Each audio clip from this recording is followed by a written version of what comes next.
मुशाहिद हुसैन सैयद साहब फरमाते हैं कि अभी कुछ ही दिनों में 2-4 दिनों में एक कॉल आएगी अमेरिका से कॉल आएगी 051 के एरिए में, मतलब इस्लामाबाद या रावलपिंडी, शायद उनका ये मतलब होगा, मुझे तो वही कोड लग रहा है।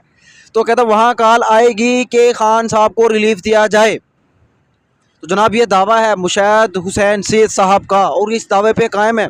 बार बार वो अपने इंटरव्यूज़ में वो कह रहे हैं, फरमा रहे हैं कि कॉल आएगी, ये लिख लो। और आपने फिर हैरान नहीं होना, कॉल आएगी। कहते हैं कि उम्मीद है कि ट्रम्प जो है पाकिस्तान को नहीं कहेंगे, खान साहब के बारे में कोई बात नहीं करेंगे, खान साहब को रिलीफ का नहीं कहेंगे। बेचारे कितने मासूमान अंदाज से कह रहे हैं कि उम्मीद है वो ऐसा नहीं कहेंगे। ये नहीं कह रहे कि अगर वो ऐसा कहेंगे तो हम जो है ना फिर भी उसको नहीं छोड़ेंगे, ये नहीं करेंगे, नहीं। पहले ऐसे ड्रामेबाजियाँ कर रहे हैं कि हम जो है ना उनको, उनकी कॉल नहीं आएगी, हमें उम्मीद है, इनको उम्मीदें हैं बेचारों को। तो ये सूरत हाल है जनाब। और दूसरी तरफ मतलब अच्छा, फिर वो आगे ये भी कहते हैं ख्वाजा साहब कि वहाँ भी एस्टेब्लिशमेंट की हुकूमत है। वहाँ भी इस बात पे तमाम एंकर्स ने, रिपोर्टर्स ने, व्लॉगर्स ने बात की, हम भी थोड़ी सी कर लेते हैं कि वहाँ भी का मतलब समझ लें, भी वहाँ भी एस्टेब्लिशमेंट की हुकूमत है। अब भाई वहाँ एस्टेब्लिशमेंट की हुकूमत थी या हो, अब नहीं, अब अवाम की हुकूमत है, ठीक है ना। अब ट्रम्प की है और वहाँ की अवाम जिन्होंने वोट दिया उनकी हुकूमत है।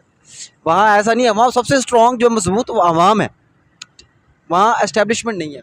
तो खैर दोस्तों यही कहानी थी, ये बात थी। और बहरहाल ये सहमे हुए हैं, डरे हुए हैं, इनको डर खौफ लगा हुआ है कि अब क्या बनेगा, ट्रम्प की अगर कॉल आ गई तो हम क्या करेंगे। भाई सारा कुछ तो इनका उधर है, अमेरिका में है, उनकी इमदादें सब कुछ वहाँ से मिल रहा है। अगर वो उनकी वो बंद कर देते हैं, अगर वो इनकी इमदाद ही बंद कर दें, अब देखें इनकी फैमिली से बच्चे कितने, सबसे अहम बात, वो ये बड़ा डरते हैं अमेरिका से। इन पर 100 किस्म की पाबंदियाँ लग सकती हैं और बहुत कुछ है। सारा आपको पता है यूएन की तरफ से, यूएन पे कंट्रोल किसका, अमेरिका का है। आप कह लें कि सिर्फ ट्रम्प का है, मैं से कहें तो ज़्यादा बेहतर होगा। तो भाई इस बिल्कुल कहानियाँ ये सूरतें हैं भाई, चेंज होता है, फ़र्क पड़ता है।